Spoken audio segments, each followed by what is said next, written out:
Fala meu querido, fala minha querida, tudo bem com vocês hoje? Pessoal, seguinte, o curso de Deep Learning eu queria sintetizar mais do que eu estou mostrando para você, sendo que, como professor, eu entendo que se eu te passo mais sintetizado do que eu estou te passando, e nada é a mesma coisa, porque tu vai olhar e vai dizer, pô, Carlos, eu não entendi muitos detalhes. Então eu estou evitando te dar detalhes que você vai aprender na sua pós, senão estaria te dando a disciplina de Deep Learning da pós. Né? E não vai ser eu o teu professor, vai ser uma outra professora. No entanto, eu preciso te dar um detalhe para nivelar. Então, o que foi que eu fiz aqui na tela? Eu criei um framework para você seguir, para construir um modelo, treinar o modelo usando Deep Learning, tá?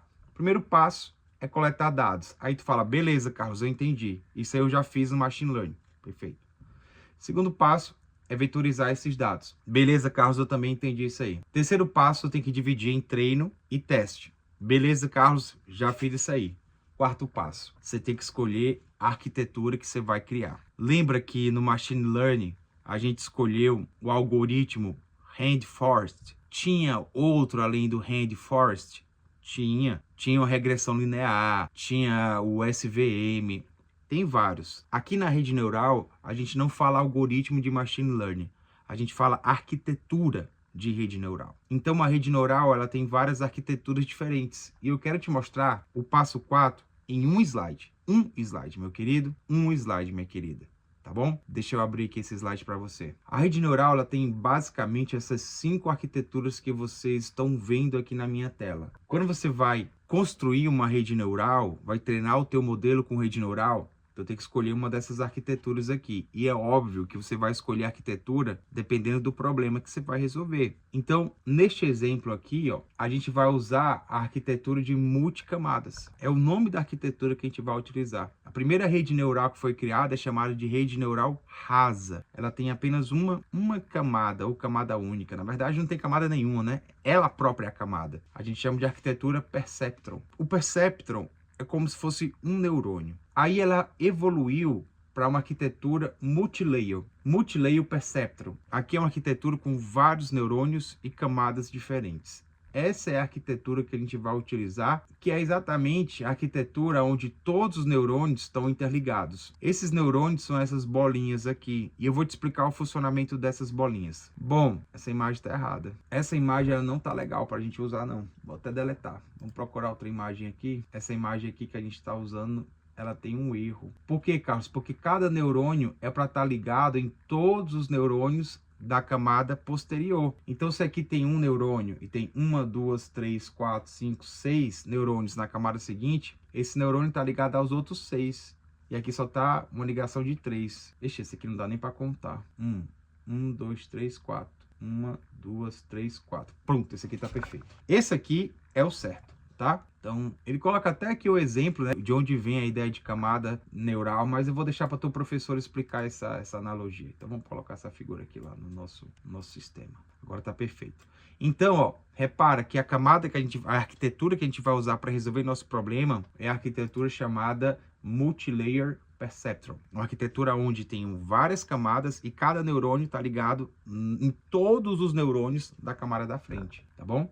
Então, esse neurônio aqui, ele vai aprender utilizando uma função. Essa função é uma função básica, que é mais ou menos assim a função. É uma função básica. Por incrível que pareça, é uma função matemática básica, uma equação de primeiro grau básica. Ele vai fazer esses cálculos. Esse W aqui a gente chama de peso. Esse B aqui a gente chama de bias, mas não se preocupe. Só entenda que existe uma função matemática básica. É uma coisa básica, é sério, uma função básica. E aí essa função vai sair o número, sei lá, 17. Exemplo, tá? Sai um número? Sim, sai um número. Um número mesmo, sai um número. E esse número 17, ele vai ser passado para uma função que a gente chama de função de ativação. Essa função de ativação tem várias funções de ativação, como ReLU, sigmoide, certo? Essa função de ativação vai pegar esse número 17 aqui, tá? Deixa eu colocar aqui bonitinho. Vai pegar esse número 17 aqui e vai aplicar a função que ela é. Calma, você vai entender.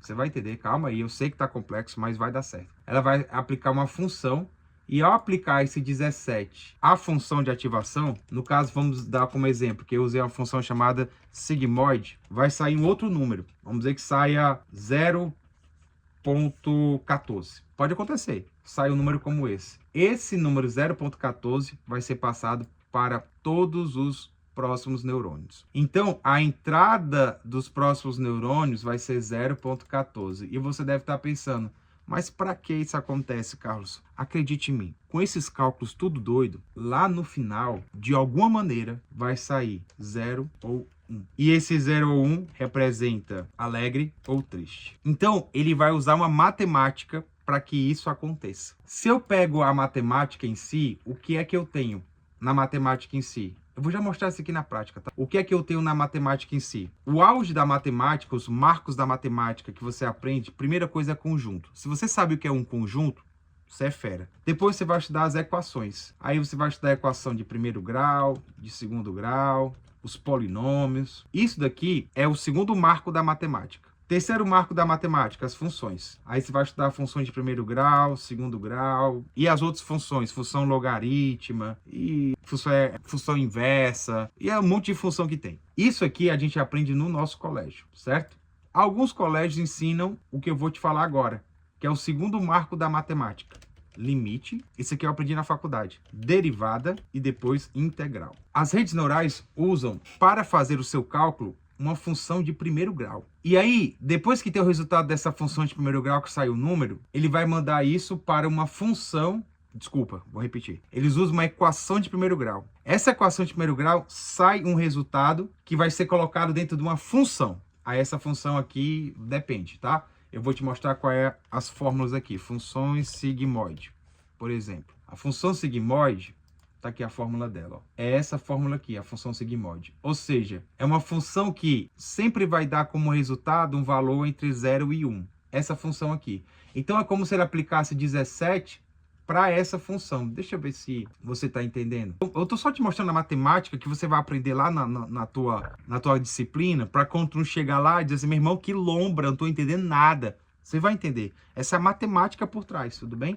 Então, primeiro, uma função de primeiro grau. Depois que essa função de primeiro grau acontece, o resultado dela acontece, 17, por exemplo, ele vai aplicar isso a uma função chamada função de ativação. Você vai aprender isso na sua pós-graduação. Aí a função de ativação vai calcular e vai ser uma resposta. Por exemplo, saiu 0.14. Aí ele coloca o 0.14 aqui, no segundo neurônio. Aí no segundo neurônio, tá? Vamos colocar aqui, o primeiro neurônio recebe aqui um valor, sai nesse valor o número 17, com a função de primeiro grau que ele calculou, tudo bem? Com a equação de primeiro grau que ele calculou. Ele pega esse 17, ele passa para uma tal de função de ativação, que eu vou colocar aqui, ó. Vou chamar de FA, função de ativação. E a função de ativação sai o número 0.14. Saiu essa resposta, o que é que ele vai fazer? Aí ele vai passar a informação para o próximo neurônio. Próxima bolinha aqui. O próximo neurônio vai pegar a função de primeiro grau que ele tem, ó, W vezes A mais B, aonde esse A bem aqui, ó, vai ser o 0.14. Vai ser o 0.14. Aí vamos dizer que a resposta dessa equação, depois que ele fez o cálculo, deu 39. Aí o que ele vai fazer? Eu vou colocar aqui para a gente entender que eu estou dividindo em etapas, tá? Isso aqui é a camada 1, isso aqui é a camada 2. O que ele vai fazer? Aí ele vai passar o 39 para a função de ativação. Aí depois que ele passar o 39 para a função de ativação, ele vai aplicar aquela fórmula que vocês estão vendo aqui, ó. Deixa eu colocar aqui, fórmula. Pronto, tá aqui. Lindo isso aqui. Cadê meu negócio? Tá aqui, pronto. Aí ele vai aplicar o 39 a essa função de ativação aqui, certo? Ó, vai aplicar 39, ó. Esse fx vai ser 39. Então vai ser 39 é igual a 1 sobre 1 mais e elevado a menos x, tá? E o x é 39. Então ele vai lá e aplica. Aí na hora que ele aplica, vai sair um número. Com essa função, sempre vai sair um número entre 0 e 1. Aí vamos dizer que saiu 0.89. Caso, como é que sempre sai? Meu amigo, você fez colégio. Vá lá e volte lá no que você aprendeu no seu colégio, tá bom? Vai estudar a função sigmoide lá que você aprendeu no seu colégio. Que você aprendeu lá, tudo bem? No primeiro ano você aprende função. No segundo ano você aprende mais funções. No terceiro ano você aprende essas funções aqui. Você lembra?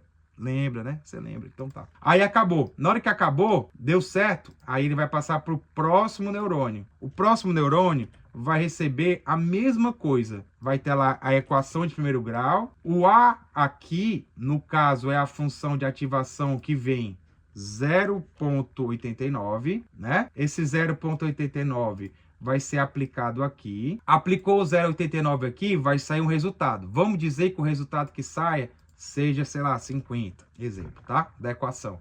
Aí ele pega esse 50 e vai passar para a função de ativação. Então, o que é que eu estou falando para ti?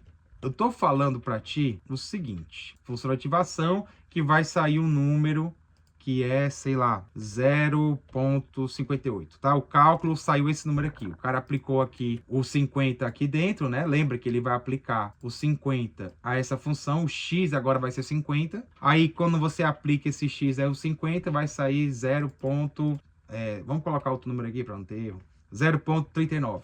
Eu tô dando só um exemplo, tá? Se tu aplicar isso daqui, vai sair algum número que eu não sei qual, tá?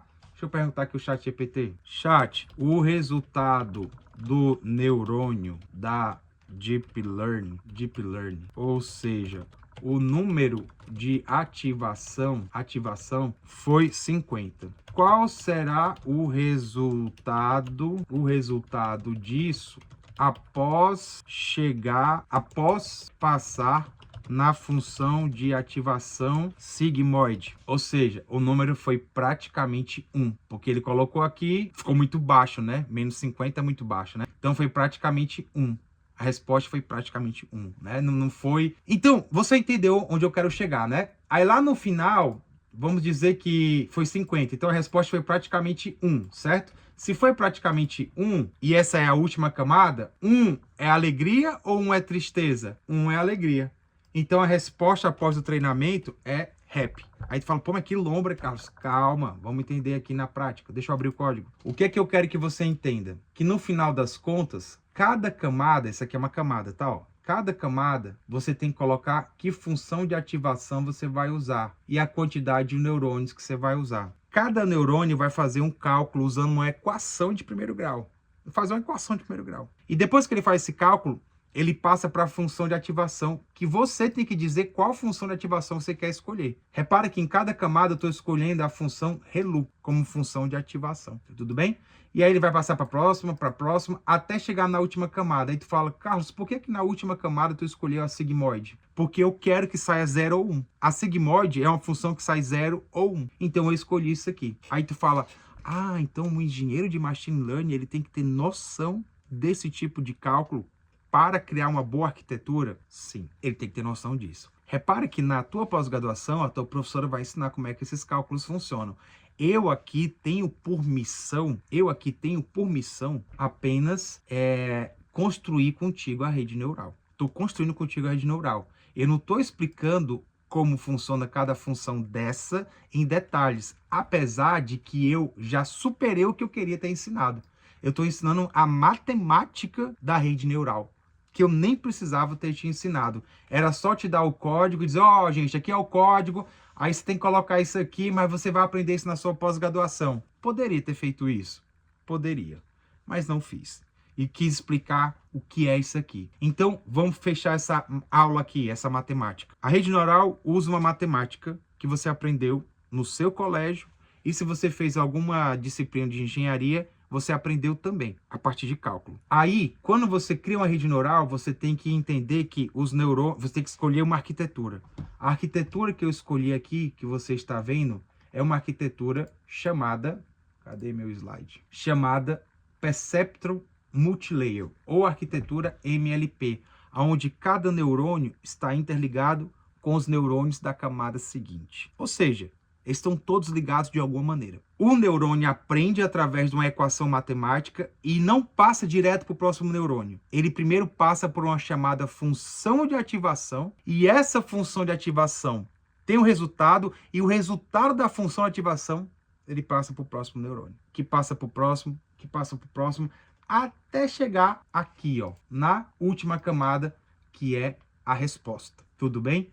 E essa resposta aqui vai ser 0 ou 1. Aí tu fala, Carlos, mas o que é que passa aqui? Esqueci na matemática. Escreve o que eu tô te falando. O que passa aí são só os dados de treino. Ele ainda não sabe se ele acertou ou não. Ele aprendeu por ele próprio. No final sai 0 ou 1, no nosso caso aqui em especial, sai 0 ou 1, e ele precisa saber se ele acertou ou não. Mas a resposta, o gabarito, não está com ele. O gabarito está com uma outra função, que a gente chama de função de... Vou te mostrar no código para não ter erro, para não ficar abstrato demais. Que a gente chama de função de perda. Ou seja, essa função de perda diz o quanto que ele está distante da resposta correta. E aí, o modelo avisa para a rede neural o quanto que ela está distante da resposta correta. Então, repara aqui, ó, no próprio código. Ó. No próprio código, o modelo tem duas partes. Uma que a gente chama de rede neural e a outra que a gente chama de modelo compilado, como se eu tivesse duas partes. A rede neural não sabe a resposta. O modelo compilado sabe a resposta, recebe a resposta dele, presta atenção, recebe a resposta dele e aí avisa, cara, tu tá, sei lá, uma porcentagem longe da resposta. Vamos fazer o seguinte, não era para eu falar isso, mas eu já tô falando. Na próxima aula eu vou falar um pouquinho mais sobre chama de loss function, essa função de perda aqui. Eu vou falar na próxima aula, mas eu não vou falar mais de matemática. Vai ser a última aula de matemática que eu vou te falar. A última, tá bom? Próxima aula. Então nem se iluda, eu não vou explicar mais matemática, vai ser a última. Próxima aula eu falo sobre isso com você.